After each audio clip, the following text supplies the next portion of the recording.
ورحمة وحده الحمد لله وحده بعد فأعوذ بالله من الشيطان الرجيم بسم الله الرحمن الرحيم والعصر إن الإنسان لفي خسر إلا الذين آمنوا وعملوا الصالحات وتواصوا بالحق وتواصوا بالصبر صدق الله العلي العظيم وصدق رسوله النبي الكريم ونحن على ذلك من الشاهدين والشاكرين اللهم ألهمنا رشدنا وأعذنا من شرور أنفسنا اللهم وفقنا لما تحب وترضى من القول والفعل والنية رب اشرح لي صدري ويسر لي أمري واحلل عقدة من يا رب العالمين قولي آمين يا رب العالمين. محترم حضرات، معزز سامعین، محترم خواتین، میری ماؤں اور بہنوں، ملی بھائیوں، پیارے بچوں، آج کی گفتگو کا عنوان ہے سورۃ العصر.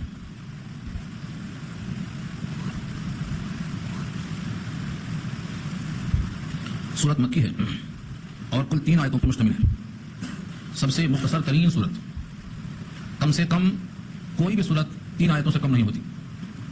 قرآن کریم کی کوئی بھی سورت ایسی نہیں ہے جس میں 3 آیتیں کم ہو. اس لیے کم سے کم 3 آیتیں پڑھنا چاہیے، کیونکہ اس سورت میں اللہ نے کم سے کم کی مقدار بتائی ہے 3 آیت. بڑی 1 آیت، چھوٹی 3 آیت. یہ سورت انتہائی مختصر ہے لیکن انتہائی جامع ہے. جامع کا مطلب یعنی اس میں کوئی مضمون کم نہیں ہے. حضرت علیہ فی رحمۃ اللہ علیہ جو 4 اماموں میں سے ایک امام ہے، انہوں نے فرمایا اگر پورے قرآن کریم کے بجائے صرف یہی ایک سورت اللہ نازل فرما دیتے تو یہ ایک سورت بھی اتنی جامع ہے کہ ہدایت کے واسطے کافی تھی. بہت بڑی بات کہا حضرت امام نے، یعنی مختصر ترین کے باوجود اتنی جامع ہے کہ کے واسطے تنہا کافی ہے. اس لیے آپ کی توجہ اگر صحیح رہی تو یہ سورت کا مضمون آپ کو سمجھ میں آئے گا. توجہ اصل ہے. اس لیے پہلے موبائل بند کر لیں آپ لوگ. یہ بیچ میں اگر باجا بجے گا تو شیطان باجا بجائے گا. یہ شیطان بجاتا باجا. شیطان چاہتا ہے کہ توجہ ادھر اسی طرح سے ایسے تقسیم کر دو کہ بات ابھی تو کلام پاک کھلا ہے، یہ مسجد ہے، یہاں اس کو آنے کا کوئی راستہ نہیں ہے. یہاں تو اذان ہوتی تو بھاگ جاتا، آتا اقامت میں بھاگ جاتا. اب اس کو کوئی راستہ نہیں ہے تو موبائل کا گانا لگا دیا، کسی کو سمجھا دیا ٹیلیفون کرو. اس لیے وہ دروازہ بند کرو. یہ امت کی خاصیت یہ ہے کہ ہر برائی کا راستہ اللہ کے رسول نے پہلے ہی بند کر دیا. جہاں جہاں سے شرک پیدا ہو سکتا ہے سب صورت میں 3. تو یہ صورت میں 3 آیتیں ہیں. یہ صورت مکی ہے اور مختصر ہونے کے ساتھ ساتھ جامع ہے. اسلام کے اصول کو پیش کر دیا گیا. پہلا لفظ ہے واو. واو کے معنی قسم. صورتوں کے شروع میں بیشتر مقامات پر جو واو آیا ہے وہ قسم کے معنی میں ہے. قسم آپ اردو میں کہتے ہیں میں قسم کہتے ہیں اقسم، عربی میں کہتے ہیں اقسم. یہاں اس کے لیے لفظ واو آیا ہے، خالی واو. والعصر قسم ہے زمانے کی. واو کے معنی قسم اور العصر کے معنی زمانہ. زمانے کی قسم ہے. عین صاد ر عصر. عصر کو زمانہ کہتے ہیں. اور عصر کی نماز آپ پڑھتے ہیں اس کو بھی عصر نچوڑ کہتے ہیں کہ پورا وقت نچوڑ کے چلا گیا، تھوڑا سا باقی ہے. عصیر کہتے ہیں شربت کو. موسمی کو نچوڑنے کے بعد جو شربت نکلتا ہے وہ عصیر ہے. عصیر تو وقت پورا دن چلا گیا، تھوڑا سا باقی ہے، یہ اس کا نچوڑ ہے، اس کو عصیر کہا جاتا ہے. موسمی 10 نچوڑیں گے تو 1 گلاس شربت نکلے گا، تو زیادہ سے زیادہ صبح آئیں گے تو کم سے کم نکلے گا. صبح سبق بچا ہے مغرب نچوڑا تو تھوڑا سبق بچا ہے مغرب سے پہلے کا، اس کو عصر کہتے ہیں. اس شربت کو عصیر کہتے ہیں. تو اللہ تعالیٰ نے بھی ساری کائنات کو سمیٹا ہے. اس میں سے جو زمانے کی اللہ نے قسم کھائی ہے وہ بہت محدود زمانہ ہے. والعصر قسم ہے زمانے کی. جو وقت گزرتا ہے یہ زمانہ. دنوں کا 1 ہفتہ ہوا. 1 ہفتہ کیسے بنا؟ دنوں کا تو 24 گھنٹہ دن کا ہفتہ. دن کیسے بنا؟ تو 24 گھنٹے کا 1 دن اور رات بنتا ہے. اور گھنٹہ منٹوں سے بنتا ہے اور منٹ سیکنڈوں سے بنتا ہے. اور سیکنڈ جو ہے وہی لمحہ ہے، وہی لحظہ ہے، وہی ساعت ہے. انہی کو نچوڑنے سے عصر بنتا ہے. یہ عصر قسم ہے زمانے کی. یعنی اللہ تعالیٰ کی نگاہ میں زمانے کی بہت زیادہ اہمیت نہیں کھاتے ہیں. رب کریم کسی چیز کی قسم کھاتے ہیں سمجھ کر نہیں، بلکہ جو مضمون آگے آ رہا ہے اس کو ثابت کرنے کے لیے یہ زمانہ بتائے گا. زمانہ دلیل کے طور پر ثابت کر دے گا کہ تم کھاتے میں تھے، خسارے میں تھے، نقصان میں تھے. نقصان کون ظاہر کرے گا؟ زمانہ. کہتے ہیں بھائی عمر بیت گئی، کچھ کر نہیں سکا. کیا مطلب؟ وہ جو وقت تھا کرنے کا وہ چلا گیا، اس ثابت کس نے کر سکا؟ تو اس ناکامی کو ثابت کس طرح چلا گیا؟ عصر نے. دن پورا چلا گیا، عصر کا وقت آ گیا اور ہم نے دن میں کچھ کمایا نہیں، تو یہ زمانہ ثابت کرے گا، یہ وقت ثابت کرے گا. اللہ فرماتے ہیں قسم ہے زمانے کی.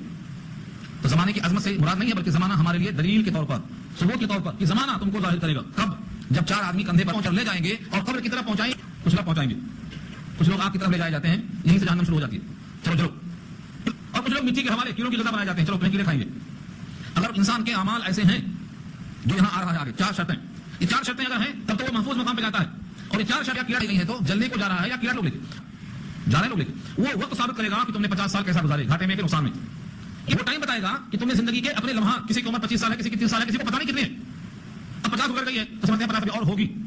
چلو 50 اگر مان لیا ہے بھی تو جب 50 گزر گئی غفلت میں آگے 50 بھی ویسی گزرے گی نا. کے ساتھ جب بیل کے ساتھ کسان ہل لے کے چلتا ہے تو جو پہلی ہرائی ہوتی ہے اسی سے دوسری ہرائی معلوم ہوتی ہے. اگر پہلی خراب تو دوسری بھی خراب ہو جاتی. اگر اس نے 25 سال ضائع کیا ہے تو آگے کے 25 سال پھر ضائع کرے گا. اور اگر یہ 25 سال اچھے استعمال کیا ہے تو آگے بھی استعمال کرے گا. یہ اکثر ہوتا، کبھی کبھی اس کا الٹا بھی ہو سکتا ہے، لیکن تو وہ سریہ تو وہ دونوں یہ انسان جب دونوں فرشتے سامنے ہوں گے سوالات کریں گے تب اس کو معلوم ہو جائے گا کہ میں نے زندگی بہت ضائع کی ہے. میں نے دنیا کے گھر کو بنایا تھا اور یہ دوسرا گھر نکلا مقدم میں. دنیا کے گھر پر کئی کروڑ کئی لاکھ لگا دیا تھا اور یہ جو قبر ہے اس پر ہم نے 1000 بھی لگایا تھا. جن بیٹوں کے لیے تعلیم پر لاکھوں روپے خرچ کیا وہ تو قبرستان تک آئے بس. گھر کے لوگ گھر سے باہر بھی نہیں نکلے، نکلا نہیں تو بینک میں باہر آ گیا، وہاں سے باہر نکلا نہیں. یہاں پر ساتھ میں کون آیا جس کا یہاں تذکرہ آ رہا ہے. تو وہ ٹائم بتائے گا کہ انسان گھاٹے میں ہے کہ خسارے میں ہے. اس وقت کو سمجھ میں آ جائے گا انسان کے لیے. تو اللہ نے زمانے کی قسم کھایا، قسم ہے زمانے کی. ان الانسان لفی خسر، انا بے شک بتا چکا ہے. انا کے معنی بتایا تھا نا، انہیں دیں گے آدھے کے ساتھ اور انا کو کھینچ دیں گے آدھے کے ساتھ. تو بے شک ہم نے کہ نیا لفظ نہیں پانا ہے. الانسان، انسان تو آپ جانتے ہیں اگر آدمی سنور جائے تو انسان بن جاتا ہے اور آدمی بگڑ جائے تو حیوان بن جاتا ہے. ہر آدمی انسان نہیں ہوتا. کچھ آدمی انسان ہوتے ہیں اور کچھ آدمی انسان نہیں بن پاتے، بھیڑیا رہ جاتے ہیں. ان کو بھی میسر نہیں انسان ہونا، انسان ہونا ان کو بھی میسر نہیں انسان ہونا. انسان ہونا بڑی کامیابی کی بات ہے. لیکن قرآن کریم نے آدمی کو انسان ہی کہا. یہاں بھی انسان کہا ہے اور سورۃ دہر پارہ 29 میں بھی انسان کہا ہے. اللہ تعالی انسان، وہاں بھی انسان ہے، یہاں بھی انسان ہے. انسان سے پہلے لگایا ہے الف لام ال، یہ آل کے معنی میں. ان الانسان، بے شک تمام انسان، جتنے بھی انسان ہیں یہ بھی نسیان ان سے ہے اور جس میں بھی نسیان ہے یہ سب یہاں پر مراد ہیں. کل کے کل انسان لفی خسر، گھاٹے میں. لفی میں جو لام زبر اللہ ہے جس کے معنی البتہ ضرور، اور فی کے معنی میں. اور خسر کہتے ہیں خسارہ کو، مال میں خسارہ، کاروبار میں خسارہ. خسارہ گھاٹا، نقصان کو بولتے ہیں بڑے. تو لفی خسر کے معنی بڑے بڑے انسان، بڑے بڑے انسان آج جن کو ہم بڑا انسان کہتے ہیں. اگر اگلی 4 شرطیں ان میں نہیں پائی گئی ہیں کہ دنیا کا سب سے بڑا انسان ہوگا لیکن خسارے میں ہے وہ، اللہ نے قسم کھایا ہے زمانے کی کہ اس کا خسارہ قسم سے جو زمانے کی قسم کھائی گئی ہے وہ زمانہ ثابت کرے گا. قسم ہے زمانے کی کہ بے شک سارے انسان خسارے میں ہیں الا مگر وہ انسان نے ایمان قبول کیا اور عمل صالح اختیار کیا اور تواصی بالحق کیا اور تواصی بالصبر کیا. یہ 4 صفتیں پائی گئی ہیں تو خسارے سے بچے گا، ورنہ کوئی انسان خسارے سے بچے گا نہیں. سب انسان خسارے میں. تو اب خلاصہ کیا نکلا؟ قسم ہے زمانے کی. زمانے کی قسم اس لیے کھائی کہ زمانہ وہی ہے جب ہم پیدا ہوئے، شباب پہ آئے، بڑھاپا. آدمی زمانہ تو وہ بھی ہے جب 4 آدمی کندھے پر لے کے جائیں گے. یہ زمانہ ثابت کر دے گا. کیا ثابت کرے گا؟ کہ سارے انسان گھاٹ میں خسارے میں. امام رازی نے ایک واقعہ لکھا ہے تو میں سمجھانے کے لیے لکھا ہے. ایک برف والا برف بیچ رہا تھا، صبح سے شام تک بیچتے بیچتے اب دیکھتا ہے کہ دن ڈوب رہا ہے، عصر کا وقت ہے. اگر اب نہیں بکا تو رات میں آتا، اگر ابھی نہیں بکا تو رات میں پانی بن کے پگھل جائے گا، پانی بن کے سرمایہ پورا پگھل جائے گا. تو کہتا ہے لوگوں اس تاجر پہ رحم کھاؤ جس کا نفع تو گیا ہی گیا، اصل مایا بھی جا رہی ہے، سرمایہ بھی جا رہا ہے اس کا. امام رازی کہتے ہیں وہ برف والے کی آواز سن کر کے سورہ والعصر کی تفسیر سمجھ میں آ گئی مجھے کہ اگر رات بھر رکھا رہ گیا تو پانی آنے والا ہے وہ تو اس سے جو نفع آنے والا ہے وہ تو گیا، سرمایہ لگا وہ بھی چلا گیا. انسان کی حیات کا بھی یہی حال ہے، ایک ایک قطرہ روز ٹپک رہا، بھول رہا ہے. جس دن پیدا ہوا تھا ماں کے پیٹ سے، ماں کے طرف اس کی پیٹھ لگ گئی اور چہرہ قبر کی طرف روز آنا جا رہا ہے. وہاں برف کیسے پگھلتا ہے؟ ایک ایک قطرہ ایک ایک جیسے پگھلتا ہے، ایک ایک پگھل آ رہی جا رہی، آ رہی جا رہی، پگھل رہا ہے. فرض کرو اللہ نے 10 لاکھ سانس کا مجموعہ بنایا تھا اس کی حیات کے لیے، تو 24 گھنٹے میں کتنی سانس لیا آپ نے؟ اتنی سانس حیات میں سے کم ہو گئی. آج دن بھر میں آپ نے 100 دفعہ، فرض کرو سپوز دن بھر میں آپ نے 100 دفعہ سانس لیا تو اتنی بار آپ کی حیات میں سے سانس کم ہو گئی. تو برف کی طرح پگھل رہا ہے. کہتا ہاں اسی کو شاید کہتا مثلے ہو رہی ہے عمر مثلے برف کم، رفتہ رفتہ چپکے چپکے دم بدم، آہستہ آہستہ کھل رہے ہیں. پہلے ننھے منھے بچے تھے، نہ بال تھے نہ پر تھے، سارے لوگ پیار کرتے تھے. اس کے بعد چلنے کے لائق ہوئے، گود اٹھائے گئے، نوشا بنائے گئے، شباب آ گیا. اس کے بعد سفید داڑھی ہونے لگی، اب تو دانت گرنے لگے، اب منہ میں دانت نہیں اور پیٹ میں آنت. راستہ بدلنا بدلا. یہ روز آہستہ آہستہ دن بدن آہستہ آہستہ ایک ایک لمحہ آپ قبر کی طرف جا رہے ہیں. اسی شعر کو آگے کا شاعر کہتا ہے حیاتک انفاس تعد فکلما مضى نفس منها انتقصت منه جزءا. حیات کس چیز کا نام ہے؟ آپ کی عمر کس چیز کا نام ہے؟ آپ کی حیات نام ہے چند سانسوں کے مجموعہ. حیاتک انفاس، سانس آ رہی تو جو گنی جاتی ہے، سانس آ رہی جا رہی، آ رہی جا رہی. اب تو لوگ مرنے کے بعد بھی مرنے نہیں دیتے، کہتے لگاؤ وینٹیلیٹر پر، پیسہ نکلے گا، سانس نکلے چاہے نکلے، پیسہ نکلے گا بولتے تھے. ماں نے پیسہ وصول کرنے کا آلہ بنا دیا اس کو. یہ جو سانس ہے آ رہی جا رہی ہے اسی کا مجموعہ حیات ہے. کلما مضى، جب ایک سانس نکلی اور گزر گئی، ان ایک قسط منه جزء، تو حیات میں سے ایک جزئی آج وہ نہیں. کل جو حیات آپ کی تھی آج وہ نہیں ہے، ایک دن کم ہوا. صبح جو آپ کی حیات تھی اب نہیں ہے، شام میں اور کم ہوا. صبح جب اٹھیں گے تو حیات میں سے کچھ حصہ اور کم ہوگا. یہ ہے برف کی طرح گھٹنا. انسان کی حیات گھٹتی جا رہی ہے. آنے والا وقت بتا رہا ہے کہ اب گزرا ہوا دن نہیں آنے والا. غافل تجھے، ہاں غافل تجھے یہ دیتا ہے منادی. روزانہ ہم نے کچھ اور گھٹا دی، روزانہ گھٹنا نہیں کرتا. مگر لوگ کہتے ہیں کیک کاٹو، بچہ ہمارا بڑا ہو گیا، چھوٹا ہو گیا. کوئی بولا ہر بچہ بڑا ہو گیا بولتے ہیں، بڑا نہیں ہوا، چھوٹا ہوا. 70 سال کی عمر لایا تھا، 10 سال اس میں سے کم ہوئے تو بڑا ہوا کہ چھوٹا ہوا. چھوٹا کرنے کی بڑا کرنے کی ترکیب ہے. ایک صاحب نے بڑے بورڈ پہ ایک لکیر کھینچ دی، کہا اس کو چھوٹا کر دو، ہٹاؤ. ایک صاحب نے کہا کہ ہٹاؤ نا، کہانی میٹنا نہیں، چھوٹا کرنا. انہوں نے اس کے قریب میں جا کر ایک اور لکیر ذرا لمبی کھینچ دی، اس سے بھی لمبی کھینچ دی. کہا یہ بڑی حیات ہے وہ چھوٹی حیات. بڑی لکیر آتے ہی چھوٹی لکیر خود بخود چھوٹی ہو گئی. انسان یہ سمجھ نہیں سکتا ہے کہ اگر اس کی حیات 70 سال کی ہے اور 10 سال اس میں سے کم ہو گئے تو بچہ بڑا ہوا کہ چھوٹا ہوا. موٹی سی بات ہے، بچہ بڑا نہیں ہوا، چھوٹا ہوا. چھوٹا ہوا 70 میں سے 10 کم ہو گیا، سے 25 کم ہو، سے 20 کم ہو گیا، 70 میں سے 25 کم ہو گیا. اب بیوی خوش ہو رہی ہے کہ کاٹ رہی ہے، ہنس رہی ہے. کیا ہنس رہی ہے؟ قبر کی طرف جا رہا. یہ ہے زمانے کی قسم. قسم ہے زمانے کی کہ سارے انسان خسارے میں ہیں اور گھاٹے میں. اس خسارے سے بچنے والا وہی خوش نصیب ہے جس کے اندر 4 خوبیاں پائی جائیں. اور یہ قسم ہے اللہ کی. اللہ نے قسم کھائی. اللہ کو قسم کی کیا ضرورت تھی؟ اللہ میں نے پہلے کہا تھا کہ اللہ ثابت کر کرنے کے لیے, اپنی بات سچ ثابت کرنے کے لیے, اپنی بات پر لوگوں کو یقین پیدا کرنے کے لیے قسم کھانے کی ضرورت نہیں ہے. اللہ کی بات سے سچی بات نہیں ہو سکتی. پھر اللہ نے قسم کیوں کھائی ہے؟ اس لیے کھائی ہے کہ یہ زمانہ تم پر واضح کرے گا کہ تم نے اپنا قیمتی وقت کھو دیا. جس وقت میں تم ایمان کما سکتے تھے, جس وقت میں تم اللہ کو راضی کر سکتے تھے, جس وقت میں تم نبی کی محبت, اپنا ثبوت پیش کر سکتے تھے, جس وقت تم اپنے سے جنت خرید سکتے تھے, جس وقت تم اپنے اوقات کے ذریعے سے اللہ کو راضی کرنے والے اعمال حاصل کر سکتے تھے, افسوس تم نے وہ صاحب اتنی دنیا میں لگا دیا جس کو چھوڑ کے جانا ہے. کون ہے دنیا میں جو دعویٰ کرے کہ ہم نہیں جائیں گے چھوڑ کے, ہم ہمیشہ نہیں رہیں گے؟ ہے کوئی؟ ہم کیا رہیں گے جب رسول خدا رہے. رسول اللہ سے بڑا عظیم کون ہو سکتا ہے؟ لیکن اللہ کے رسول کو بھی بلکہ سارے رسولوں کو اللہ نے یہاں سے بلا لیا. یہ جواب جگہ, یہ منزل نہیں, یہ قیام کا نہیں ہے, یہاں سے گزر کے جانا. اس لیے ساری محنت یہاں پر مت لگاؤ. تھوڑی محنت اس وقت کے واسطے رکھو جب قبر میں کوئی ساتھ نہیں ہوگا آپ کی. صرف آپ کا ایمان, آپ کا عمل صالح, اور جو اللہ کی خاطر آپ نے عمل کیے تھے وہ اللہ تعالیٰ آپ کے ساتھ ہوں گے. فرشتے آپ کا استقبال کریں گے. تو قسم ہے کہ بے شک سارے انسان کرنے کی وجہ سے ہیں, عمر کو ضائع کرنے کی وجہ سے عمر کو ضائع کر دیا, عمر سے کچھ حاصل نہیں کیا. اب محاسبہ کر لو. 25 سال کی عمر ہے, 25 سال میں کیا حاصل کیا آپ نے؟ 15 سال ہے تو کیا حاصل کیا آپ نے؟ آپ کے دل سے آپ خود پوچھو. کوئی محاسبہ نہیں کرنے والا ہے, اپنا حساب خود کرو. حضرت عمر نے کہا ہے حاسبوا انفسکم قبل ان تحاسبوا وزنوها قبل ان توزنوا. اپنا حساب کا نام اعمال خود حساب لیا جائے اور اپنا نام اعمال خود کرو, اس سے پہلے کہ تولا جائے. دل پہ ہاتھ رکھ کے بولو آپ کی عمر 30 سال ہے, کیا کمایا؟ تو 30 سال میں تو 15 سال سونے میں لگا دیا, رات کی شکل میں. 15 سال کہاں لگا دیا؟ سونے میں. رات بھر سوتے رہے, 15 سال چلے گئے, باقی بچے 15 سال. اس میں سے شروع کے 10 سال خالی کھیلتے رہ گئے, باقی بچے 5 سال. ان 5 سالوں میں ہے 24 گھنٹوں میں سے آپ نے کیا کیا ہے؟ نماز ہے, 5 وقت پابندی سے پڑھا ہے, تو 24 گھنٹے میں 5 گھنٹے نہیں ہوں گے آپ. باقی گھنٹے کہاں گئے؟ وہ چھلے اڑانے میں چلے گئے. ٹائم ضائع ہوا نہیں ہوا. قیمتی ٹائم اور قیمتی آدمی اپنے وقت کی بڑی قدر کرتا ہے. ہاں, جو قوم اپنے وقت کا حساب رکھتی ہے وہی قوم کامیاب ہوتی ہے. آج سڑکوں پر بیٹھے ہوئے بچے مسلمان کو نظر آئیں گے, ہے بھیڑ ہے, آج پان کا ڈبہ ہے, ہوٹل ہے, بھیڑ ہے, تو پورے مسلم بچے ہوں گے غافل کھڑے گھنٹوں وقت کرتے ہوئے.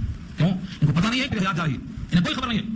تو ایسے سارے انسانوں کو یہ پیغام پہنچانا ہے. روایت میں لکھا ہے کہ کچھ صحابہ کا معمول تھا جب ملاقات ہوتی تھی تو یہ سورت سناتے تھے پڑھ کر کے, ایک اور دوسرا سنتا تھا, دوسرا سناتا پہلا سنتا تھا, احساس دلانے کے لیے. ہاں سنو, سبق یاد کر لو. یہ سورت پڑھ کے سناتے, وہ سن کر کے متنبع ہو جاتے. آپ یہ کر سکتے نا, اسی لیے اللہ نے اس سورت کو بڑی مختصر رکھا ہے, سب کو زبان یاد ہے. مانے بھی یاد کر لو. جب کوئی مسلمان بچہ غافل دکھائی دے, ہوٹلوں پہ اوقات ضائع کرنے والا, تو اس کو بولو بیٹا تیرا وقت خراب ہو رہا ہے. اللہ نے قسم کھایا کسی زمانے کی کہ تو گھاٹے میں جا رہا, سارے اوقات کسے جا رہے ہیں, اس لیے اپنے اوقات کا ایک ایک لمحہ قیمتی ہے. اس وقت میں نے کہا تھا اس سے پہلے الوقت اکمل من الذهب, کہ سونا سے زیادہ قیمتی وقت ہے. سونا آج چلا گیا تو کل مل سکتا ہے, لیکن گزرا ہوا کل آج نہیں آ سکتا. کوئی طاقت جو آپ نہیں لا سکتی. تو زمانے کی قسم کھایا اللہ نے. قسم ہے زمانے کی, بے شک سارے انسان, الانسان میں سارے انسان کلمہ کہہ رہا ہوں میں کیونکہ آگے الا رہا. سب انسانوں سے بدلیے, سب گھاٹے میں اللہ نے, سب گھاٹے میں ہیں سوائے اس کے جن کے اندر یہ اوصاف ہے. کون ہے؟ ان الانسان لفی خسر, سارے انسان گھاٹے میں, خسارے میں انسان ہے. الا سے استثناء کیا, الا مانے مگر, سوائے الذین آمنوا, ان لوگوں کے جو ایمان لائے. الذین آمنوا, جو لائے.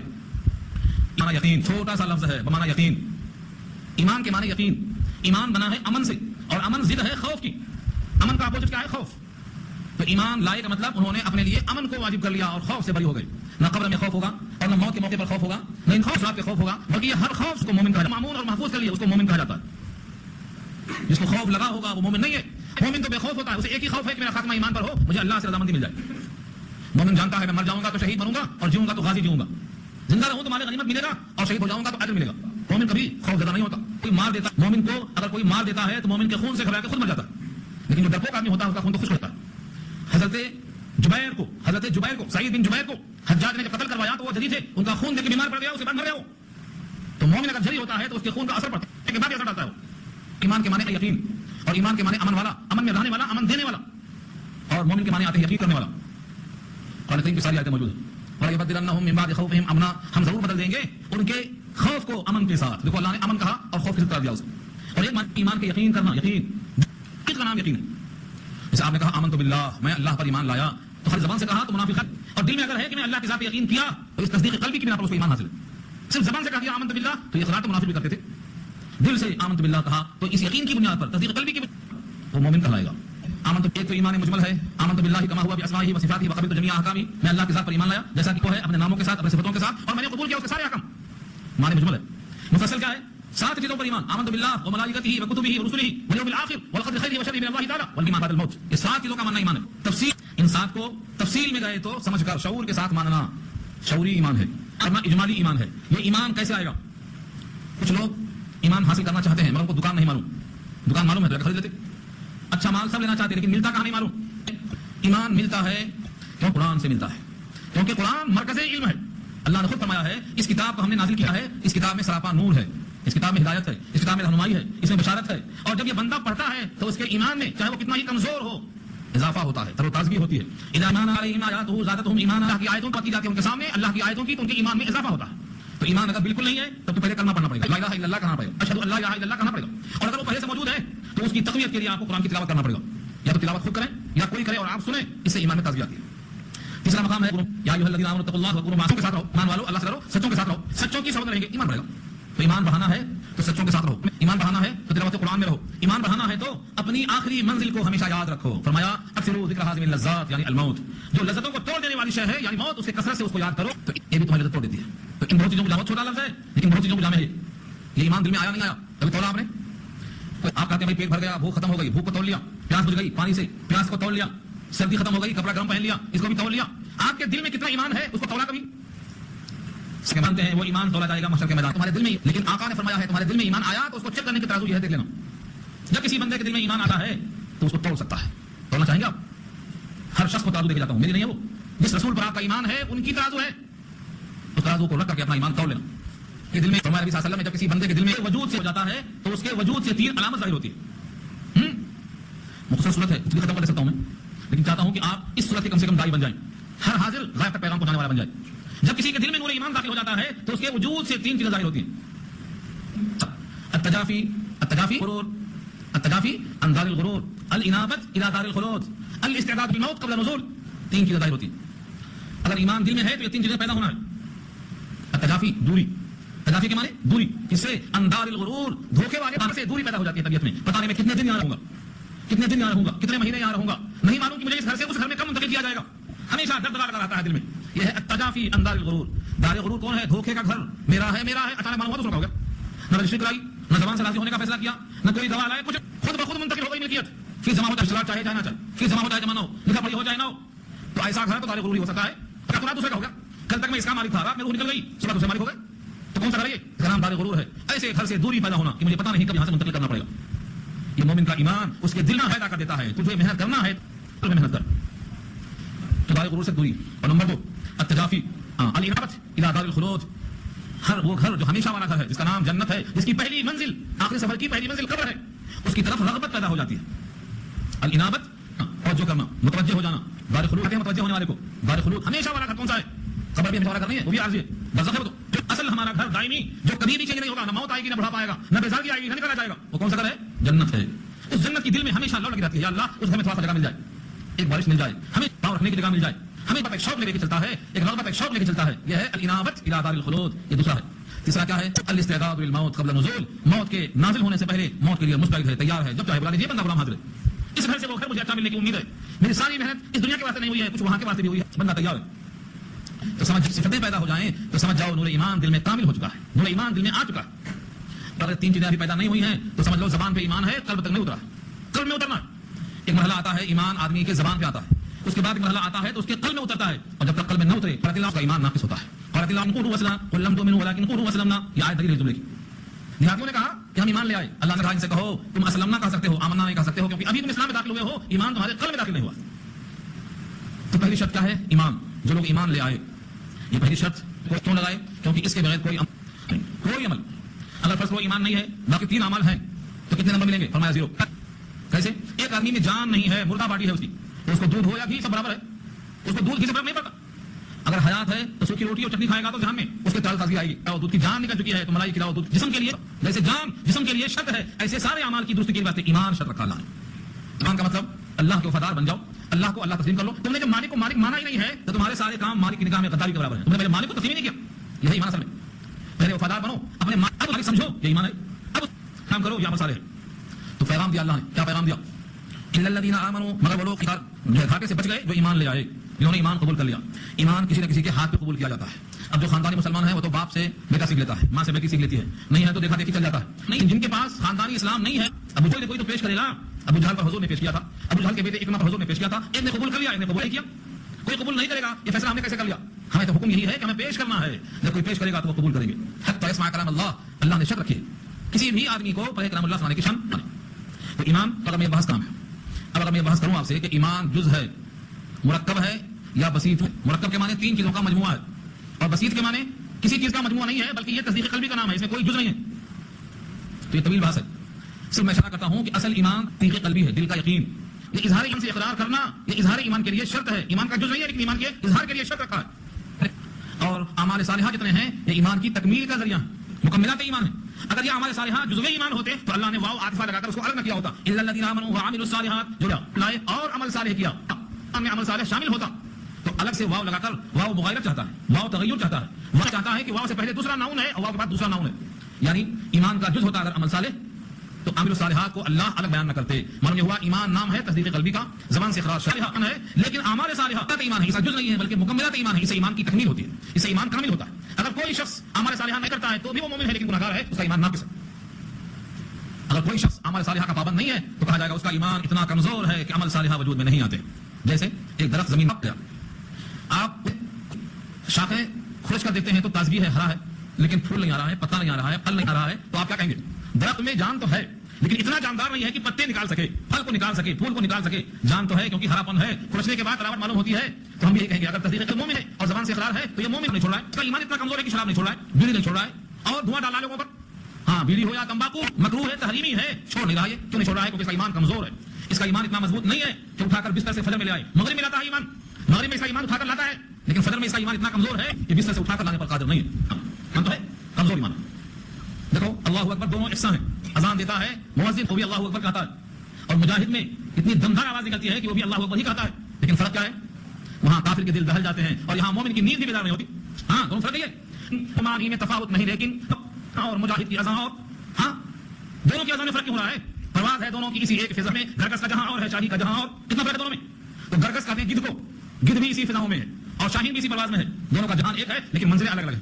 مؤذن کہتا ہے اللہ اکبر، کہتا ہے نہیں کھلتی، اور جب مجاہد کہتا ہے الفاظ تو کفار کے دل دہل جاتے ہیں الفاظ یقین۔ تو یہ ایمان میں فرق ہوتا ہے آدمی کے، کسی کا ایمان ہے جو تہجد میں کھڑا کر دے گا، کسی کا ایمان ہے جو غربت میں بھی صدقہ مدد کر دیتا ہے، کسی کا ایمان ہے تو پیون لگا کے پہنتا ہے، نیا کپڑا خیرات کرتا ہے، کسی کا ایمان ایسا ہے کہ اس کے ہاتھ میں ایک کھجور ہے، آدھی کھاتا ہے آدھی خیرات کرتا ہے، اور کسی کا ایمان اتنا مضبوط ہے کہ خود نہ کر کھلا دیتا ہے۔ یہ سرور خصاصہ قرآن نے خدا ہے، یہ سرور علی انفسہم ولو کان بہم خصاصہ، دوسروں پر اپنا مال خرچ کرتے ہیں، اپنے اوپر دوسروں کو ترجیح دیتے ہیں، ہر خستہ ہے، گھر میں خود کھانے کو نہیں ہے۔ تو یہ ایمان کے درجات ہیں۔ ایک ایمان صدیق اکبر کا تھا، کمبل پہن لیا، سارا مال سمیٹ کر دے دیا۔ ایک ایمان ہمارا ہے 100 روپیہ میں سے بھائی کا دے دو اللہ کے نام پہ، اپنے ہی بھائی جیب سے، وہ اپنے ہی خلا کو نہیں نکلتا جیب سے، نہیں نکلتا۔ تو ایمان کی اقسام ہے یہ۔ جتنے زیادہ اعمال صالحہ ہوں گے، جتنا قرآن سے قربت ہوگی، جتنا زیادہ آپ کے اندر انابت رجوع پیدا ہوگا، اتنا اعمال صالحہ وجود میں آئیں گے۔ درخت مضبوط ہے تو پھل دے گا، سمجھ آئیں گے۔ تو بس یہ ایمان کی حالت ہے، جتنا پختہ ایمان ہوگا اتنا ہی ہمارے ساتھ آئیں گے۔ ایک آدمی ٹوپی کو برداشت نہیں کرو، یہ آدمی شملہ باندھتا ہے، کیوں؟ یہ ایمان بتاتا ہے کہ حضور کی نقل کرو، حضور نے یہ بھی کیا تھا، حضور کی نقل کرو، حضور نے یہ بھی کیا تھا، حضور کی نقل کرو، حضور نے یہ بھی کیا تھا۔ ایک ایک عمل کی طرف دل میدان لے جاتا ہے کہ اپنے محبوب کی نقل کرو جو اللہ کو پسند آئے، جن کو اللہ نے حبیب کہا ہے، ان کی نقل کرنے سے اللہ ہم کو بھی حبیب کی نگاہ سے دیکھے گا۔ یہ کہتا ہے یہ ایمان ہے۔ خسارے سے بچنے والے کا پیغام دیا ہے کہ خسارے سے بچنے والے کون ہیں؟ جن کے دل میں یقین ہے، زبان پہ اقرار ہے، وہ عامل الصالحات اور وہ عمل صالح کرتے ہیں، اچھے کام کیے، یہ کمال ہے اس کے ایمان کا۔ سارے اعمال صالحہ اس میں آ گئے۔ اب ایک جزء کر دوں کہ اعمال صالحہ کی پہچان کیا ہے۔ چور چوری کرتا ہے، وہ سمجھتا ہے یہ بھی اچھا ہے، بچوں کو پالنا ہے۔ ایک آدمی شراب بیچتا ہے، ایک آدمی بھی کمائی ہے۔ ایک آدمی بہت ہو گیا ہے، بولتا ہے مالداروں کے پاس مال بہت ہو گیا ہے، چھین کے مارنا اچھی چیز ہے، وہ بھی اچھے کر رہے ہیں حساب سے۔ تو آخر صالحہ کسے کہتے ہیں؟ اللہ نے فرمایا یہ تمہاری عقل محدود ہے، واللہ یعلم وانتم لا تعلمون، اللہ جانتے ہیں تم نہیں جانتے ہو۔ بہت سے کام کو تم اچھا سمجھتے ہو وہ برے ہیں، اور برا سمجھتے ہو وہ اچھے ہیں۔ عسیٰ ان تکرہوا شیئا وهو خیر لکم وعسیٰ ان تحبوا شیئا وهو شر لکم، اللہ یعلم وانتم لا تعلمون۔ تو صالحہ کو اور اللہ نے حکم دیا اور اللہ کے رسول نے کر کے دکھایا اور اپنے نگرانی میں صحابہ سے عمل کروایا، یہ اعمال صالحہ جن پر اجر ہے، جن پر اللہ کی طرف سے خوشنودی ہے، ان کو اعمال صالحہ کہا جائے گا۔ یعنی قرآن اور سنت یہ اعمال صالحہ ہیں، قرآن اور سنت سے ہٹنا یہ اعمال صالحہ نہیں۔ دیکھو حضرت نوح اللہ نے بیٹے کے بارے میں درخواست کیا اللہ سے، تو اللہ نے عمل غیر، بیٹا ضرور ہے لیکن اس کا عمل غیر صالح ہے، انہ عمل غیر صالح، نوح کا بیٹا ہے لیکن عمل غیر صالح ہے۔ اسے غیر صالح کیوں کہا؟ کیونکہ نبی کے نبوت کے اوپر قائم نہیں تھا، نبی کے پیغام سے الگ تھا، نبی کی اطاعت سے گریز کرتا تھا، تو غیر صالح ہو گیا۔ یہاں بھی مراد یہ ہے کہ جو قرآن جو اللہ کا کلام ہے اور سنت کا طریقہ ہے اور صحابہ کا جو عمل، سنت والجماعت کہتے ہیں، سنت والجماعت یہ طریقہ ہے۔ سنت کس کی؟ نبی کی۔ نبی نے یہ خود کیا ہے؟ نہیں، نبی نے کہا ہے اتبع ما یوحى الی، میں تو اس کو فالو کرتا ہوں جو مجھے پیغام آتا اللہ کا۔ ان اتبع الا ما یوحى الی، سورہ یونس 11، جو مجھے پیغام ملتا ہے میں اس کے مطابق ڈھل جاتا ہوں۔ روزے کا حکم روزہ رکھتا ہوں، حکم تلاوت نماز پڑھتا ہوں، تلاوت کا حکم تلاوت ہے، اس کی جو میں سے حکم آتا ہے اس کے مطابق ڈھل جاتا ہوں، ذرہ برابر اللہ کے حکم سے انحراف نہیں کرتا ہوں۔ نبی کی سنت قرآن کے مطابق ہے۔ اسی واسطے بی بی عائشہ نے کہا حضور کی کیفیت جاننے والوں، حضور کا اخلاق پوچھنے والوں، کیا تم نے قرآن نہیں پڑھا؟ کہا خلقہ القرآن، جو قرآن میں ہے وہ حضور نے کیا ہے، جو حضور نے کیا ہے وہ قرآن میں ہے، قرآن میں ہے وہی ہے جو قرآن میں ہے، جو قرآن میں ہے وہ ہے یہ جماعت، اور صحابہ سے حضور نے کروایا ہے، یہ جماعت کا عمل ہے۔ تو سنت والجماعت یہیں سے نکلا ہے، لیکن لوگ آج بدعت کر کے نام دیتے ہیں سنت کا۔ اگر حضور نے نہیں کیا ہے تو سنت کیسے ہوا؟ اور صحابہ نے نہیں کیا ہے تو جماعت کیسے ہوا؟ جو صحابہ کے عمل کی مخالفت کرتا ہو وہ جماعت کی مخالفت کرتا ہے۔ نام رکھنے سے کچھ نہیں ہوتا، نام رکھنے سے کچھ نہیں ہوتا۔ سود کھاتے ہیں نفع کھا کر، ریشم پہنتے ہیں دوسرا نام دے کر، کچھ بھی رکھ سکتے ہیں، اگر ہوتا تو نام ہم کچھ بھی رکھ سکتے ہیں، اپنا نام سے نہیں ہوتا۔ یہ دل میں یقین اصل ہے، اور وہ بھی اخلاص کے ساتھ، ورنہ شہید کی شہادت رد کر دی جائے گی، عالم کا علم رد کر دیا جائے گا، سخی کی سخاوت رد کر دی جائے گی اگر اخلاص نہیں ہے تو۔ ہمارا عمل اللہ کے لیے ہونا، یہ یقین ہے، یہ ایمان ہے۔ تو خلاصہ کیا نکلا؟ سارے انسان کھاتے میں ہیں مگر وہ انسان لائے کھاتے سے بچنے والے ہیں جو ایمان لائے۔ اور سارے کون ہیں؟ کیا عمل سارے کون ہیں؟ سنت اور صحابہ کا عمل۔ قرآن اور سنت دو چیزیں نہیں ہیں، قرآن وہی جو سنت۔ البتہ قرآن میں کچھ آیتیں منسوخ اور ناسخ ہیں جو بندہ نہیں جان سکتا، تو سنت والجماعت اصل چیز پہچان ہے، سنت والجماعت، صحابہ کا عمل اور حضور کا عمل۔ ہم سارے اپنے اعمال کو تلاش کر لیں، اگر سنت میں مل جائے تو صحیح اور جماعت میں مل جائے تو سمجھ جاؤ، اور ان دونوں میں نہیں ملتا ہے تو سمجھ جاؤ کہ راستہ بدل گیا ہمارا۔ ہم سے پوچھنے کی حاجت نہیں ہے، خود تلاش کر لو۔ سنت بھی محفوظ ہے، صحابہ کا عمل بھی محفوظ ہے۔ اب تیسرا جز آتا ہے وتواصوا بالحق۔ وتواصوا دو دفعہ واو تو مانے اور تواصوا بالحق، تواصوا بالصبر۔ صبر حق ہے، اس کی تشریح کرنا ہے، اور ایک صبر تواصوا لگا ہے، اور دونوں کے ساتھ تواصوا لگا ہے۔ اس کا مادہ وصیت ہے۔ وصیت کہتے ہیں تاکیدی حکم۔ مرنے والا بوقت موت، جو پائیں گے اس میں مرنے والا بوقت موت جو بات کہتا ہے اس کو لوگ وصیت کہتے ہیں۔ کیوں؟ کیونکہ اس کا حکم و تاکیدی ہے، اس کا حکم و تاکیدی ہے۔ مرنے والا بھلا مرتے مرتے کا جھوٹ بولے گا، وہ چاہے گا کہ میں جو اب کہہ رہا ہوں مرنے والے کیا جائے، تو اس مرنے والے کے حکم کو وصیت کیوں کہتے ہیں؟ تاکیدی حکم ہے، تو وصیت مانے تاکیدی حکم۔ اللہ نے جہاں پر تاکیدی حکم دیا ہے وہاں وصیت استعمال کیا ہے۔ دیکھو قرآن کریم الفاظ ہیں ووصينا الانسان بوالديه احسانا، ہم نے انسان کو تاکیدی حکم دیا ہے، ماں باپ کے ساتھ سلوک کرو، یہ تاکیدی حکم ہے، بڑا فرض ہے۔ تو وصینا وصیت کرنا معنی آتے ہیں، تو وصیت کے معنی آتے ہیں بہت مضبوطی کے ساتھ اس حکم کی اہمیت ہو اس کو وصیت کہا جاتا ہے۔ اور تواصل یہ آپس میں ایک دوسرے کو وصیت کرنا، میں آپ کو آپ مجھ کو۔ اگر وصیت ایک طرفہ ہے تو اس کو وصیت کہیں گے، اور دو طرفہ ہے تو اس کو تواصل کہیں گے۔ تواصل معنی وصیت کرنا، ادھر کی آدمی کی ہتھیلی ادھر کے آدمی کی ہتھیلی دونوں مل گئی، تو یہ کیا ہے؟ یہ مصافحہ کہلاتا ہے، دو طرفہ عمل پایا جاتا ہے۔ تو تواصل کے معنی بھی آتے ہیں، میں آپ کو وصیت کروں، آپ مجھ کو وصیت کریں۔ کیسے؟ یہ صورت سناؤ مجھ کو آپ اور میں آپ کو سناؤں۔ در حقیقت مومن مومن کا آئینہ ہے، مومن مومن کا آئینہ ہے، تو ایسا نہیں ہے کہ میں آپ کا آئینہ ہوں، مومن کا آئینہ ہے۔ ہاں مومن مومن کا آئینہ ہے، المومنون للمومنین کالمرآۃ، مومن مومن کے لیے مثل آئینہ کے۔ کیا مطلب ہوا؟ آئینے کے سامنے آپ آئیں گے تو آئینہ بولے گا دیکھو آپ کی مونچھ بڑی ہو گئی ہے، کاٹو اس کو۔ اب آپ سمجھ جانا، زبان سے نہیں بولے گا، دکھائے گا غلطی آپ کی، مونچھیں آپ کی منہ میں گھس گئی ہیں، کٹرو اس کو، بولے گا نہیں، وہ چپ ہو جائے گا، ایک بات دکھا کے چپ ہو جائے گا، جب تک جب سامنے آئے گا بولتے رہے گا جب تک آپ کاٹ نہ دیں۔ ٹوپی ٹیڑھی ہے، کہے گا ٹوپی ٹیڑھی ہے آپ کی، بتائے گا۔ تو مومن مومن کا آئینہ ہے، یہ حضور نے کہا ہے۔ مطلب کیا ہوا؟ ارے بھائی ہم کیوں کسی کو بولیں، خفا ہو جائیں گے، کڑوا ہو جائے گا معاملہ، جانے تو کوئی نہ کوئی دوسرا بولے گا۔ ایسا نہیں، آپ کا پجامہ لمبا ہے، تخنے سے نیچا ہے تو کون بولے گا؟ وہ تو شوق سے پہن گیا ہے آپ کا پجامہ، معلوم ہوتا ہے پجامہ پہنتا کا ہے، اتنا لمبا پجامہ اوپر رہنا، تخنے سے اوپر رہنا۔ اگر کسی کا پینٹ پجامہ لنگی نیچے ہے تو کون بتائے گا؟ مومن جو دیکھے وہ بتائے آپ کا پجامہ بہت نیچے اوپر کیجیے، کیونکہ یہ حضور کو پسند نہیں، اس کو اللہ نے منع کیا ہے، گندگی سے محفوظ نہیں، نمازیں خراب ہو جائیں گی، تکبر پیدا ہو جائے گا، تکبر کی علامت ہے۔ اب اگر وہ نہیں مانتا ہے تو اس کی مرضی، آپ لڑیں گے نہیں، میں بولا تم نہیں مانے، ارے اللہ کی بات سن کے نہیں مانے تو کیا مانتے؟ جو شخص اللہ کی بات نہیں مانے گا، رسول کی بات نہیں مانے گا، تمہاری بھی نہیں مانے گا، تو غصہ کیوں آ رہا تھا؟ اللہ نے پیغام بھیجا، رسول نے پیغام پہنچا دیا، تم بھی پہنچا دو۔ رسول کے بارے میں اللہ نے کہا لست علیہم بمسیطر، داروغہ نہیں آپ، جب داروغہ نبی نہیں ہے تو آپ داروغہ کیسے بن جائیں گے؟ تو بتانا، غلطی پر بتانا، یہ ہے الحق۔ وتواصوا کی سمجھ کرنا ایک دوسرے کو، جس کی جو غلطی سمجھ رہا ٹوک دینا، اسلام سے ہٹ کر جا رہا ہے یہ بندہ ٹوک دینا۔ یہ صحابہ کا عمل تھا، یہ حضور کا عمل تھا، بلکہ اگر حضور نے کسی بات پر نہیں ٹوکا تو آپ کا نہ ٹوکنا اس عمل کے صحیح ہونے کی دلیل بن جاتا تھا۔ اتنا ہے واجب، اگر کسی موقع پر حضور نے نہیں ٹوکا تو سمجھ جاؤ حضور کا نہ ٹوکنا اس عمل کے صحیح ہونے کی دلیل ہے، پابند ہے آپ، یہ مقصود ٹوک دیتے کسی بھی موقع۔ تواصوا آپ کے واسطے کیا لازم ہے؟ تواصوا بالحق، حق کیا ہے؟ حق جو حقیقت ہو، حق مانے جو حق کی طرف سے آیا ہو، اللہ نے جو بھیجا ہے وہ حق ہے، اور جو ثابت ہوتا ہے اسے وہ بھی حق ہے۔ ایک اللہ کو ایک اللہ ماننا یہ حق ہے، اللہ کے ذات و صفات میں کسی کو شریک نہ کرنا حق ہے، جنت حق ہے، دوزخ حق ہے، شفاعت الصراط حق ہے، شفاعت کبریٰ حق ہے، میزان عمل پر تولا جانا یہ حق ہے، یہ سب حق ہیں۔ یہ جو ال لگا ہوا ہے وہ یہاں بھی آل کے معنی میں جتنا بھی حق ہے ان تمام کی وصیت کرنا۔ کوئی نماز نہیں پڑھتا ہے، نماز کی وصیت کرو، نماز حق ہے۔ ہر وہ عمل جو حق تعالیٰ کی طرف سے ثابت ہو، جس پر اجر کا وعدہ ہو، وہ سب حق ہے۔ ایک دوسرے کو وصیت کرنا ضروری ہے۔ بولے تیتے ہیں بیٹا نماز نہیں پڑھتا ہے، بولے 3 دفعہ 4 دفعہ چھوڑ دیا، کیا بھائی بول بول کے تھک گیا میں، بول کے تھک گیا میں، تھکنا نہیں ہے، آئینہ تھکتا کبھی؟ اگر آپ کو یہ مثال یاد رہی تو آپ نہیں تھکیں گے۔ مومن تھکتا نہیں ہے، مومن کا کام یہ ہے مرنے کے دن تک بولتے رہنا، ہاں مر جانے کے بعد اب نہیں بولنا، اب کیا بولیں گے؟ لیکن سمے بڑے مفکر کراتے ہیں، اب بھی بولتے ہیں۔ صحابہ کی رسالت کون ہے؟ صحابہ کی رسالت ہو سکتے ہیں، جو ہونا ہوگا اسلام چلے کے جانا تھا، اب ان پہ تنقید کرتے ہیں بیٹھ کے، کہاں جائیں گے؟ کس کی اصلاح کریں گے؟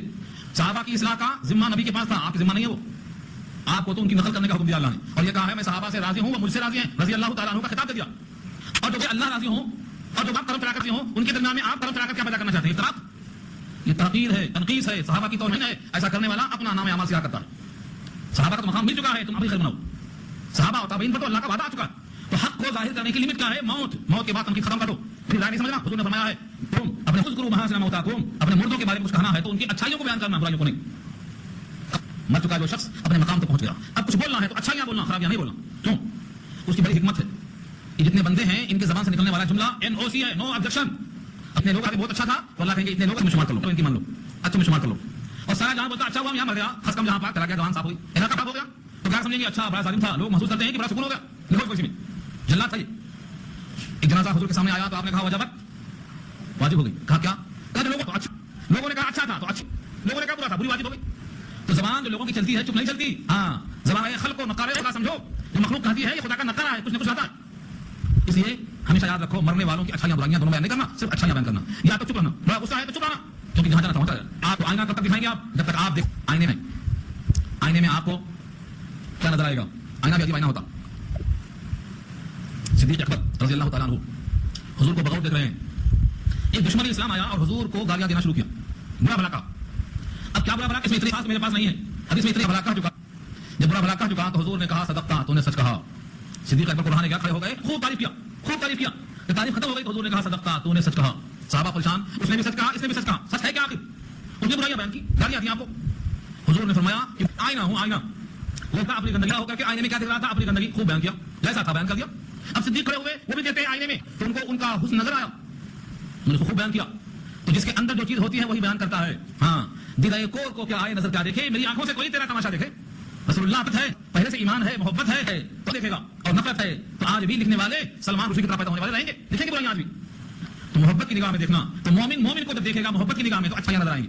کہتے ہیں بد جانور جب سیبوں کے باغ میں جاتا ہے تو سیب نہیں ڈھونڈتا, نیچے گندگی ڈھونڈتا ہے. ہاں عیب ہنرمند ہنر دیتے ہیں, والا ہنرمند ہوتا ہے وہ ہنر دیتا ہے, اور جو عیب والا فرمایا ہے کہ نبی صلی اللہ علیہ وسلم نے فرمایا ہے کہ حق دکھانا, آپس میں ایک دوسرے کو وصیت کرنا, حق کی تائید کرنا, یہ بھی لازم ہے.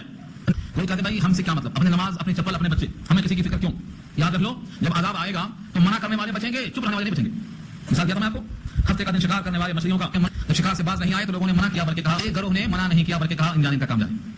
ہم کیوں چپتے ہوں؟ جب اللہ کا عذاب آیا تو منع کرنے والے بچ گئے, اور شکار کرنے والے اور چپ رہنے والے دونوں سزا کے لائق بنے. نعمان بن بشیر کی روایت کو نقل کیا حضرت شیخ نے کہ ہم میں جتنے بھی لوگ ہیں ان کی مثال اٹھاؤ میں رکھنا چاہتے ہیں, میں ان سے عرض کرنا چاہتا ہوں. کیا فرمایا ختم ہونے والا, کیا فرمایا کہ اگر کوئی شخص کشتی میں سوار ہے, کشتی 2 منزلہ ہے, نیچے والی منزل میں کچھ لوگ ہیں, اوپر والی منزل میں کچھ لوگ ہیں. اب پانی اوپر ہے, اسٹاک اوپر ہے, نیچے والے کہتے ہیں بھائی اوپر ہم جاتے ہیں, بار بار جانے سے ان کو تکلیف ہو رہی ہے, اوپر کیوں جائیں, لاؤ یہیں سوراخ کر کے تھوڑا پانی لے لیں. اوپر والے کہیں ہم سے کیا مطلب ہے, ان کی مرضی ہے, یہ سوراخ کر رہے ہیں, ہمیں کیا عادت ہے منع کرنے کی. نتیجہ کیا ہوگا, جب کشتی میں سوراخ کریں گے پانی داخل ہوگا تو خالی نیچے کا ڈوبے گا, اوپر کا ڈوبے گا, ساتھ میں جائیں گے, ہم تو ڈوبے ہیں سلام, تم کو بھی ڈوبیں گے. اگر منع کر دیتے تو سوراخ نہیں ہوتا, دونوں بچ جاتے. حضور نے فرمایا, راوی ہے نعمان بن بشیر, یہ امت کا حال ہے. اگر خدا کا عذاب آئے گا, اب دیکھو عذاب آیا نا, پانی نمبر سے رہے, کیسے کون رہے ہیں, سب مرنے رہے, پانی کا عذاب ہو رہی, پانی کا عذاب ہو یا کوئی عذاب ہو, تعاون کا ہو یا ایڈس کا ہو یا کساد بازاری کا ہو, جب عذاب آئے گا کہرا منزلت مانت نہ مہرا, گیہوں کے ساتھ گھن بھی پیسے گا, بچے گا کوئی نہیں. اس لیے منع کرتے رہنا, یہ ہے تواصیب الحق. اچھے کاموں کی وصیت کرنا, برائیوں سے روکتے رہنا. جہاں دیکھا دل چاہا سجدہ کرنے لگے, ہم نے کہا بھائی ان کی پیشانی ان کی مرضی ہے, ہم کیوں کہیں کہ یہ شرک پر نہیں, آپ نہیں کہیں گے تو یہ شرک پر اللہ کا جلال جب برسے گا تو کوئی بچے گا نہیں. تو تواصیب الحق کیا ہے, حق کی وصیت کرنا, جو آپ کو حق نظر آیا ہے اس کی تاکید کرنا. آؤ بیٹھ کے حل کر لیں, سچ کیا ہے, جھوٹ کیا ہے, ترازو قرآن کریم میں تول کر دیکھ لو, آپ کی بات کہاں ہے, ہماری بات کہاں ہے. ہاتھ کنگن کو آلسی کیا ہے, ایک محاورہ ہے, تم سچے کہ ہم سچے, تو کہتے ہیں ہاتھ کنگن کیا ہے, آؤ دو ہاتھ ہو جائے, کھولو قرآن کے واسطے کھلی کتاب. تو مومن کے واسطے کھلی کتاب ہے یہ کتاب کسی کی جائیداد نہیں, کسی کی جاگیر نہیں, اس کے مطابق آپ کو عمل کرنا ہے, اس کو سمجھانا ہے. تواصیب الحق آپس میں ایک دوسرے کو وصیت کرنا. اس کے بعد وہی لفظ ہے وتواصوا بالصبر, صبر کی وصیت کرنا. صبر کے 3 قسمیں, صبر کی ایک قسم نہیں ہے, صبر کی 3 قسمیں ہے. مصیبتوں پر جھیلنا, مصیبت حقیقت کچھ ہوتی نہیں لیکن وہ سمجھتے ہیں, طبیعت کے خلاف کوئی معاملہ پیش آ گیا تو اس کو مصیبت سمجھتے ہیں. ابا کی موت ہو گئی, مصیبت سمجھتے ہیں, حالانکہ مصیبت نہیں ہے, تمہارے پاس تکلیف میں تھے, وہاں جا کر راحت ملے گی ان کو, مصیبت کہاں سے, مصیبت نہیں ہے, یہ احساس ہے, یہ لگاؤ کا اظہار پر آتا ہے. دنیا میں جو حال بندے پر آتا ہے یہ مصیبت نہیں ہے. اگر صبر کیا تو اجر ہے, اور شکر کیا تو نعمتوں کا اضافہ ہے. تکلیف ہے نہیں اس کی, کانٹا چبھا صبر کیا پھر اجر, نعمت آئی شکر کیا پھر مزید نعمت. تو صابر کے معنی آتے ہیں مصیبتوں پر اللہ پر راضی ہونا. مصیبت پائی, پریشانی آئی, جو اللہ نہیں, زبان پر شکوائے رنجو علم لیوا غم سے گھبرایا نہیں کرتے, نبی کے نام لیوا غم سے گھبرایا نہیں کرتے. جو بھی حال ہے ہم راضی ہیں, آپ کے مملوک ہیں, آپ کے بندے ہیں, آپ نے حقیقت قطرے سے انسان بنایا ہے, آپ جس حال میں رہنا چاہتے ہیں ہم تیار ہیں. ایک بار نبی صلی اللہ علیہ وسلم نے صحابہ سے پوچھا تم مومن ہو, صحابہ پریشان, یہ کون سا سوال, نیا کوشچن. ہاں صحابہ سے حضور نے پوچھا کیا تم سب مومن ہو, اب سب کی اللہ اکبر, سب کی حق کی بکی بند ہو گئی, کوئی بولنے کے موقع میں نہیں, اب کیا بولیں. ایک بہادر اور جری حضرت عمر رضی اللہ تعالیٰ عنہ کھڑے ہو کے بولتے ہیں نام یا رسول اللہ, ہاں ہم مومن ہیں. حضور نے فرمایا تمہاری علامت ایمان بتاؤ. سنا سوال کس سے ہو رہا ہے, حضرت عمر سے پوچھا حضور نے تمہاری علامت ایمان تو بتاؤ. اور وسلم علی رسول اللہ صلی اللہ علیہ وسلم علی الانصار فقال مؤمنون انتم فسكتوا فقال عمر نعم یا رسول اللہ, قال وما علامت ایمانکم. اب وہ 3 علامتیں بتایا حضرت عمر نے, ہاں وہ سنا چاہ رہا ہوں. فرمایا نشکر ولا الرخاء, خوشحالی پہ ہم شکر کرتے ہیں, ونصبر ولا البلاء, اور بلاؤں پر ہم صبر کرتے ہیں, رضا بالقضاء, اور اللہ کے فیصلے پر 3 چیزیں بتایا حضرت عمر نے. حضور نے کیا کہا, مؤمنون انتم ورب الکعبہ, رب کعبہ کی قسم کی تم مومن ہو. حضور نے کہا رب کعبہ کی قسم کی تم مومن ہو. 3 صفتیں اگر پائی جائیں, نعمتوں پر شکر کرنا آسان ہے اور مصیبتوں پر صبر کرنا یہ بھی آسان ہے. لیکن اللہ کے ہر فیصلے پر راضی ہونا یہ ذرا کا کل ہے. ہاں ہر بندہ کہتا ہے وہ اچھا نہیں ہوا, ہوتا تو اچھا تھا, مطلب جو ہوا وہ اچھا نہیں ہوا. وہ لوگ کون باقی اس میں جو کہا تھا ویسا ہے کوئی دمدار جو کہا ہوگا. ہر شخص بولتا ہے یہاں جو ہوا اچھا نہیں ہوا, ایسا نہیں ہونا چاہیے تھا. ہاں سچ تو یہ ہے جیسا ہوا ایسا ہی ہونا چاہیے تھا, ایسا ہی اللہ کا فیصلہ ہے, ہم اس پر راضی ہیں, ہمیں راضی ہونا ہی بہتر ہے. ہمارے لیے اللہ کا ہم چون شدہ حال اور فیصلہ ہے, ہم چون یہ ہے نظر بالقضاء. آئندہ سے نہیں بولنا ایسا نہیں ہونا چاہیے تھا. حضور نے خود کہا ہے, قرآن کی آیات موجود ہے سورہ حدید 27 میں, لا تاسوا ولا ما فاتکم ولا تفرحوا بما آتاکم, جو تم سے فوت ہو گیا چھوٹ گیا اس پر غم نہیں منانا, اور جو مل گیا ہے اس پہ نہ اترانا, اپنے حدود میں رہنا. تو تواسی بالصبر کا مطلب یہ ہے اوپر جمے رہنا. تم قبر پہنچ گئے, انتقال ہوا, خاتون قبر پہنچ گئی, پکارا کر رہی, نبی صلی اللہ علیہ وسلم تشریف لے گئے تھے, حضور نے کہا چپ رہو, عورت نے نہیں پہچانا, عورت نے کہا پڑھتا تو معلوم ہوتا, یہ مصیبت پڑتی تو معلوم ہوتا. حضور تشریف لے واپس آئے, تھوڑی دیر کے بعد لوگوں نے کہا تم نے کس کو کیا معلوم ہے, حضور تھے خبر کیا دوڑتے ہوئے, کہا مجھ کو خبر نہیں, اس نے کبھی دیکھا نہیں, رسول اس نے کبھی دیکھا نہیں تھا. حضور نے کہا رونے پلانے کے بعد تو قرار سب کو آ جاتا ہے. صبر کہتے ہیں ان الصدمۃ الاولى, جب صدمہ ہو پہلے ہی مرحلے میں صبر و قرار آ جائے اس کو صبر کہتے ہیں, ورنہ رونے دھونے کے بعد تو قرار سب کو آ جاتا ہے, کون نہیں بولتا, ہر غم کو بھول جاتے ہیں. پہلے ہی مصیبت کے موقع پر کہے انا للہ و انا الیہ راجعون, بے شک ہم اللہ ہیں, ہمیں اللہ کی طرف لوٹ کے جانا ہے, ہم اللہ کے ہیں, ہمارا وجود اللہ کے لیے. یہ اللہ نے کہلوایا ہے ابراہیم سے, قل ان صلاتی و نسکی و محیایا و مماتی للہ رب العالمین, کہہ دو بے شک میری نمازیں, میری قربانیاں, میرا جینا, میرا مرنا سب رب العالمین کے لیے ہے, سب اسی کیا تھا, نہ ہم سے نہ ہمارا تخلق تھا. تو صبر کرتے ہیں مصیبت آ تو بلا روئے پلائے صبر کر.